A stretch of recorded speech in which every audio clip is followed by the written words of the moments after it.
Oke, baik, terima kasih teman-teman sudah membersamai sampai hari ini, hari terakhir kita di Swiss.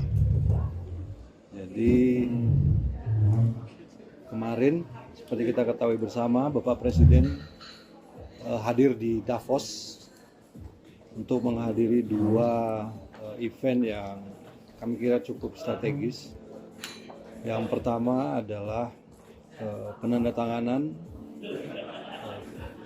charter dari Board of Peace atau Dewan Perdamaian yang merupakan bagian dari proses yang selama ini sudah kita lakukan dalam rangka menyelesaikan konflik, mencapai perdamaian dan menyelesaikan konflik serta rehabilitasi pasca konflik di Palestina, di Gaza pada khususnya. Seperti yang sudah saya sampaikan bahwa ini merupakan bagian dari pertemuan-pertemuan antara beberapa negara Islam dan beberapa negara yang penduduknya mayoritas Islam tentang situasi yang terjadi di Palestina, dan waktu itu kita mencapai suatu kesepakatan untuk juga melibatkan dunia internasional dalam proses ini untuk benar-benar bisa mencapai satu perdamaian yang sifatnya permanen di Gaza. Dan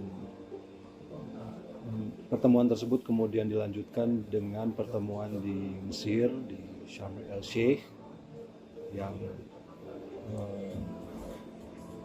kemudian kemarin ditandatanganilah charter dari apa yang disebut dengan Board of Peace.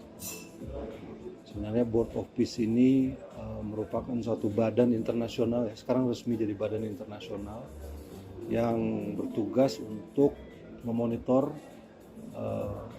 administrasi, stabilisasi, dan juga upaya-upaya rehabilitasi di Gaza pada khususnya dan di Palestina.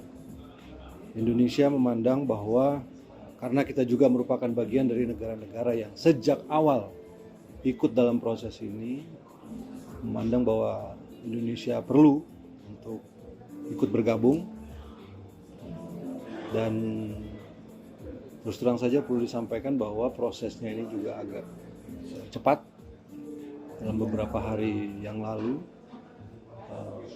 penandatanganan piagam ini dilakukan dan Bapak Presiden memutuskan Indonesia untuk bergabung dengan berbagai pertimbangan. Yang pertama, tentu saja kita sejak awal merupakan negara yang peduli pada perdamaian, pada stabilitas internasional, dan khususnya pada situasi yang terjadi di Palestina.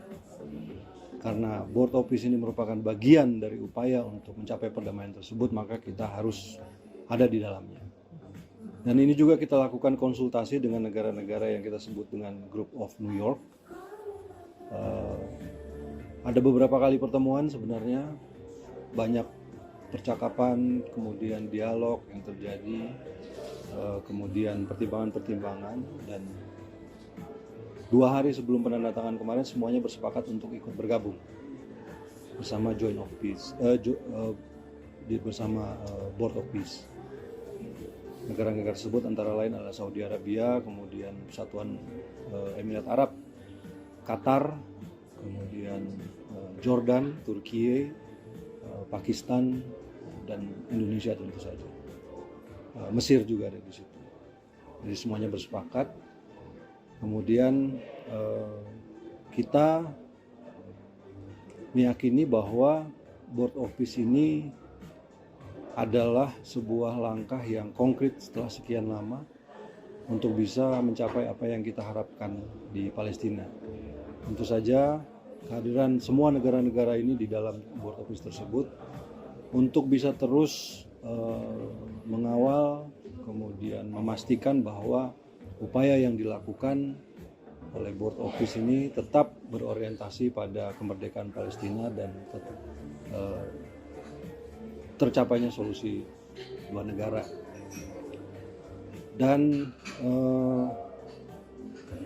Karena ada pertanyaan saya juga harus jawab, apakah ini akan menggantikan PBB? Tentu saja tidak. Kemarin juga disampaikan bahwa badan ini tidak ditujukan untuk menggantikan PBB.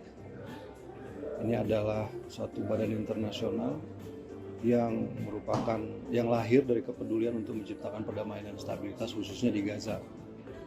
Karena itu upaya-upaya ini kita harus ikut. Indonesia memutuskan untuk bergabung. Dan acara yang berikutnya adalah special address oleh Presiden Prabowo Subianto. Kemarin sudah kita saksikan juga sama-sama, yang pada intinya beliau menyampaikan, memaparkan arah kebijakan ekonomi Indonesia, hal-hal yang sudah dilakukan oleh pemerintah selama kurang lebih 15 bulan. Disampaikan bahwa upaya-upaya yang kita lakukan meliputi reformasi struktural, kemudian perbaikan-perbaikan governance, termasuk penertiban hal-hal yang irreguler selama ini dan ilegal, kemudian meningkatkan efisiensi dari pemerintahan itu sendiri. Dan beliau juga menyampaikan program-program yang dilakukan pemerintah di bidang investasi sumber daya manusia.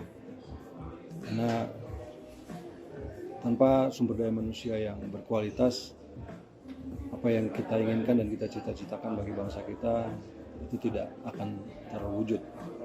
Dan dari beberapa respon yang kami dapatkan, dunia internasional menyambut baik pidato tersebut. Kemudian juga saya kira ini membuat posisi Indonesia saat ini di dunia internasional berada di dalam satu tingkat yang saya kira jauh lebih tinggi. Kita ada bersama-sama dengan negara-negara lain yang dan menjadi negara yang diperhitungkan di dalam percaturan politik internasional.